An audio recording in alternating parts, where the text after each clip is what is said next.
My lords, there were in the court of King Mark 4 barons, the basest of men, who hated Tristan with a hard hate, for his greatness and for the tender love the king bore him. And well I know their names, Andret, Guenelon, Gondoin, and de Noelan. They knew that the king had intent to grow old childless, and to leave his land to Tristan, and their envy swelled, and by lies they angered the chief men of Cornwall against Tristan.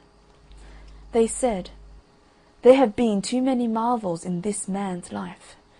It was marvel enough that he beat the Morholt, but by what sorcery did he try the sea alone at the point of death? Or which of us, my lords, could voyage without mast or sail? They say that warlocks can.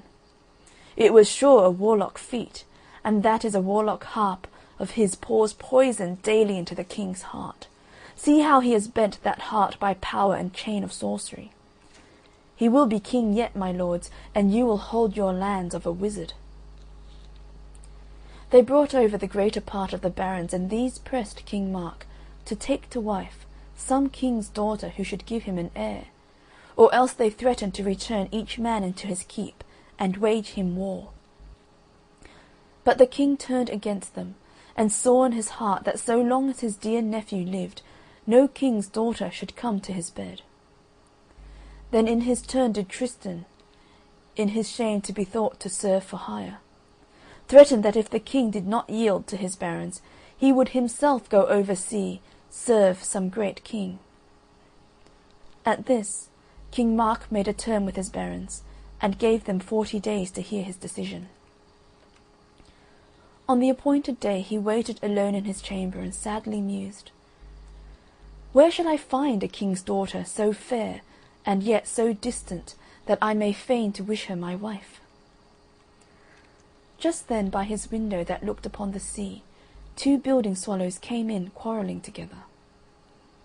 Then, startled, they flew out, but had let fall from their beaks a woman's hair, long and fine, and shining like a beam of light. King Mark took it, and called his barons and Tristan, and said, "To please you, lords, I will take a wife, but you must seek her whom I have chosen." "Fair lord, we wish it all," they said. "And who may she be?" "Why," said he, "she whose hair this is, nor will I take another." "And whence, Lord King, comes this hair of gold? Who brought it, and from what land?" "It comes, my lords, from the lady with the hair of gold. The swallows brought it me. They know from what country it came." Then the barons saw themselves mocked and cheated, and they turned with sneers to Tristan, for they thought him to have counselled the trick. But Tristan, when he had looked on the hair of gold, remembered Iseult the fair, and smiled and said this: "King Mark, can you not see that the doubts of these lords shame me? You have designed in vain. I will go seek the lady with the hair of gold. The search is perilous. Nevertheless, my uncle, I would once more put my body and my life into peril for you. And that your barons may know I love you loyally, I take this oath, to die on the adventure or to bring back to this castle of Tintagel the queen with that fair hair." He fitted out a great ship, and loaded it with corn and wine, with honey and all manner of good things. He manned it with Gorvenal and 100 young knights of high birth, chosen among the bravest, and he clothed them in coats of homespun and in haircloth, so that they seemed merchants only. But under the deck he hid rich cloth of gold and scarlet, as for a great king's messengers. When the ship had taken the sea, the helmsman asked him, "Lord, to what land shall I steer?" "Sir," said he, "steer for Ireland, straight for Whitehaven harbour." At first Tristan made believe to the men of Whitehaven that his friends were merchants of England, come peacefully to barter. But as these strange merchants passed the day in the useless games of draughts and chess, and seemed to know dice better than the bargain price of corn, Tristan feared discovery and knew not how to pursue his quest. Now it chanced once upon the break of day that he heard a cry so terrible that one would have called it a demon's cry, nor had he ever heard a brute bellow in such wise, so awful and strange it seemed. He called a woman who passed by the harbour, and said, "Tell me, lady, whence comes that voice I have heard, and hide me nothing." "My lord," said she, "I will tell you truly. It is the roar of a dragon, the most terrible and dauntless upon earth. Daily it leaves its den and stands at one of the gates of the city, nor can any come out or go in till a maiden has been given up to it, and when it has her in its claws it devours her." "Lady," said Tristan, "make no mock of me, but tell me straight, can a man born of woman kill this thing?" "Fair sir and gentle," she said, "I cannot say, but this is sure, 20 knights and tried have run the venture, because the King of Ireland has published it that he will give his daughter Iseult the Fair to whomsoever shall kill the beast, but it has devoured them all." Tristan left the woman, and returning to his ship armed himself in secret, and it was a fine sight to see so noble a charger and so good a knight come out from such a merchant hull. But the haven was empty of folk, for the dawn had barely broken, and none saw him as he rode to the gate, and hardly had he passed it when he met suddenly 5 men at full gallop flying towards the town. Tristan seized one by his hair as he passed, and dragged him over his mount's crupper and held him fast. "God save you, my lord," said he, "and whence does the dragon come?" And when the other had shown him by what road, he let him go. As the monster neared, he showed the head of a bear and red eyes like coals of fire, and hairy tufted ears, lion's claws, a serpent's tail, and a griffin's body. Tristan charged his horse at him so strongly that, though the beast's mane stood with fright, yet he drove at the dragon. His lance struck its scales and shivered. Then Tristan drew his sword and struck at the dragon's head, but he did not so much as cut the hide. The beast felt the blow. With its claws he dragged at the shield and broke it from the arm. Then, his breast unshielded, Tristan used the sword again and struck so strongly that the air rang all round about. But in vain, for he could not wound, and meanwhile the dragon vomited from his nostrils 2 streams of loathsome flames, and Tristan's helm blackened like a cinder, and his horse stumbled and fell down and died. But Tristan, standing on his feet, thrust his sword right into the beast's jaws, and split its heart in 2. Then he cut out the tongue and put it into his hose, but as the poison came against his flesh, the hero fainted and fell in the high grass that bordered the marsh around. Now the man he had stopped in flight was the seneschal of Ireland, and he desired Iseult the Fair, and though he was a coward, he had dared so far as to return with his companions secretly, and he found the dragon dead. So he cut off its head and bore it to the king and claimed the great reward. The king could credit his prowess but hardly, yet wished justice done and summoned his vassals to court, so that there, before the barony assembled, the seneschal could furnish proof of his victory won. When Iseult the Fair heard that she was to be given to this coward, first she laughed long, and then she wailed. But on the morrow, doubting some trick, she took with her Perinis her squire, and Brangian her maid, and all 3 rode unbeknownst towards the dragon's lair. And Iseult saw such a trail on the road as made her wonder, for the hoofs that made it had never been shod in her land. Then she came on the dragon, headless, and a dead horse beside him, nor was the horse harnessed in the fashion of Ireland. Some foreign man had slain the beast, but they knew not whether he still lived or no. They sought him long, Iseult and Perinis and Brangian together, till at last Brangian saw the helm glittering in the marshy grass, and Tristan still breathed. Perinis put him on his horse and bore him secretly to the women's rooms. There Iseult told her mother the tale, and left the hero with her. And as the queen unharnessed him, the dragon's tongue fell from his boot of steel. Then the Queen of Ireland revived him by the virtue of an herb, and said, "Stranger, I know you for the true slayer of the dragon, but our seneschal, a felon, cut off its head, and claims my daughter Iseult for his wage. Will you be ready 2 days hence to give him the lie in battle?" "Queen," said he, "the time is short, but you, I think, can cure me in 2 days. Upon the dragon I conquered Iseult, and on the seneschal perhaps I shall reconquer her."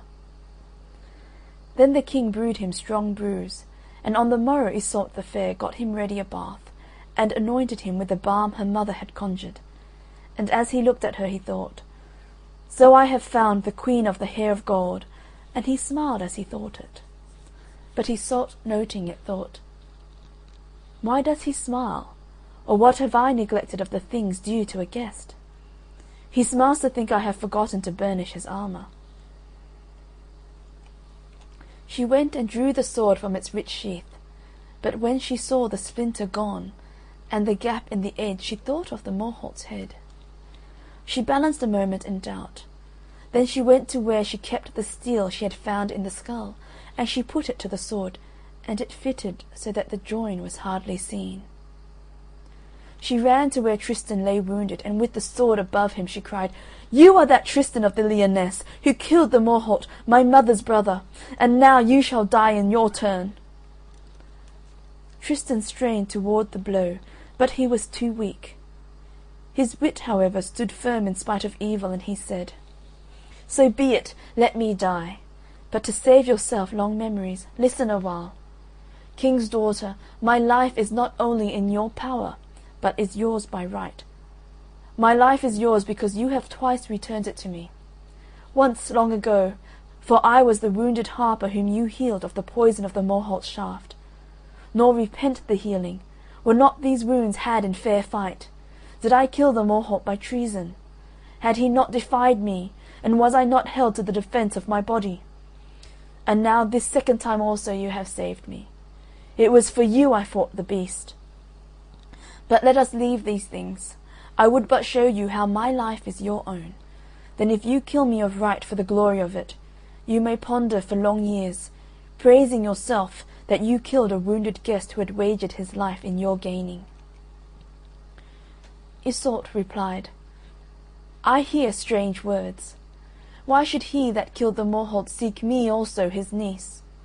Doubtless because the Morholt came for a tribute of maidens from Cornwall, so you came to boast returning that you had brought back the maiden who was nearest to him, to Cornwall, a slave." "King's daughter," said Tristan, "no. One day 2 swallows flew, and flew to Tintagel, and bore 1 hare out of all your hairs of gold, and I thought they brought me goodwill and peace, so I came to find you overseas. See here, amid the threads of gold upon my coat, your hair is sewn. The threads are tarnished, but your bright hair still shines." Iseult put down the sword, and taking up the coat of arms, she saw upon it the hair of gold, and was silent a long space, till she kissed him on the lips to prove peace, and she put rich garments over him. On the day of the barons' assembly, Tristan sent Perinis privily to his ship to summon his companions, that they should come to court, adorned as befitted the envoys of a great king.